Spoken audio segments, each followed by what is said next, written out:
So in this video I'm going to start removing the cam bearings. I have actually already knocked two out just so I know how to use the tool. I got this tool from China on AliExpress. Some of the other tools were really expensive, and in America where I could get this, I think it was about 80 quid. So I thought I'd give this one a go. I've only got to use it twice, once to get the bearings out and once to get the bearings in, so I thought I'd give it a little go. So I've knocked two out, worked really well. I do look close for the tool. Turned up a little bruised and battered on the box, but I ain't too bothered about that. So that's your little sits in and what pushes your bearings in and out. And then you've got a locating cone and that lever.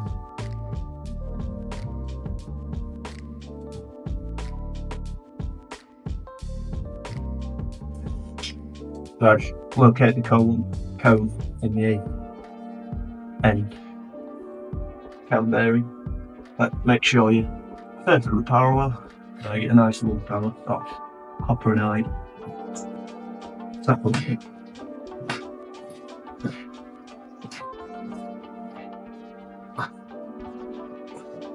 Will come out easy as out.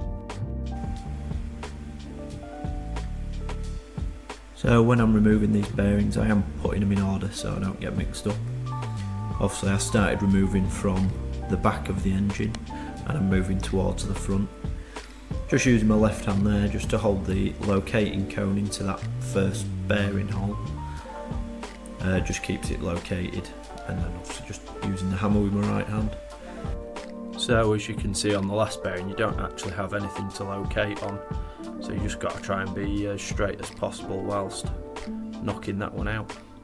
Luckily it came out fine. That's all the bearings out. Job's a good one. What I probably should have shown as well is that when you tighten this piece down, the rod that you hit with, it actually, the more you tighten it down, the more it separates or expands this. So that gets you your right diameter to knock the bearings in and out. Like I say, it's only a cheap tool. I'll need to do it 10 times, so it's done 50% already. Yeah, it's worked pretty well. Good as usual. So these are the bearings, starting from the back of the engine, moving forward. I'm going to take a measurement on each one because there's a couple of different varieties. I think there was a crossover on engines around 2003, and I can't remember which side of 2003 this engine's from, so take some measurements and figure it out.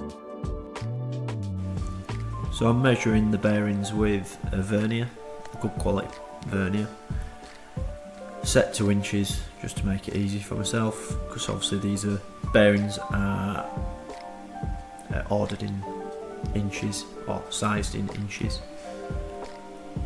So I'm taking 3 measurements on each bearing just to get a more accurate result. So when I'm ordering them, I know I'm ordering the right ones.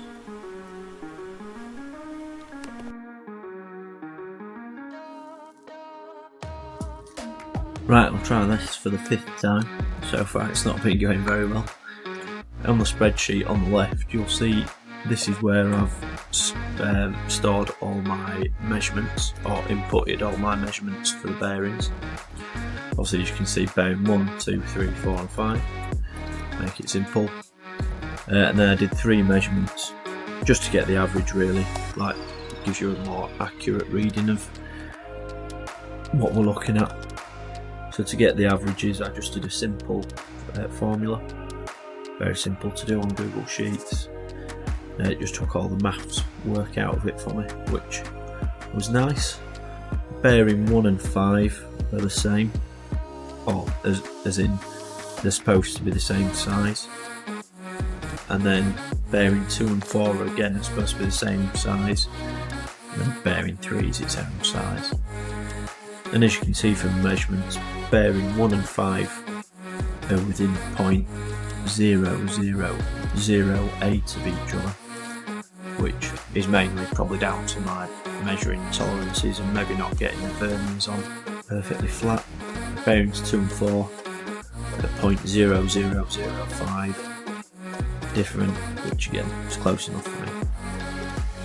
So yeah, the average is, for bearing 1 and 5 it's 2.329, which if you look on Rock Auto's website, if you look at these Engine Tech bearings for an early 2003, bearings number 1 and 5, the housing, inner diameter, so what the camshaft bearing goes into, the inner diameter is 2.327, which is 0.002 different. So I'm pretty happy they're the right size. But just to confirm it, if you look here with these Engine Tech ones, they are for a late model.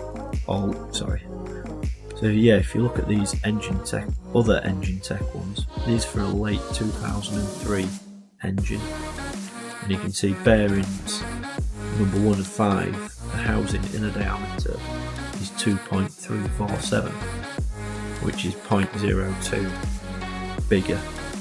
So yeah, when I ordered the bearings, I got these Marley Clevic ones. They turned up within a couple of days, which amazed me for ordering American parts in the UK. I thought I'd have to wait a couple of weeks, but now they're pretty quick. You'll see on the installation video it didn't all go to plan, so it's lucky that they're only £20 or probably $25. So I was quite lucky, because if you watch the next video you'll see I made a little bit of a mess of them, but that's for you to watch.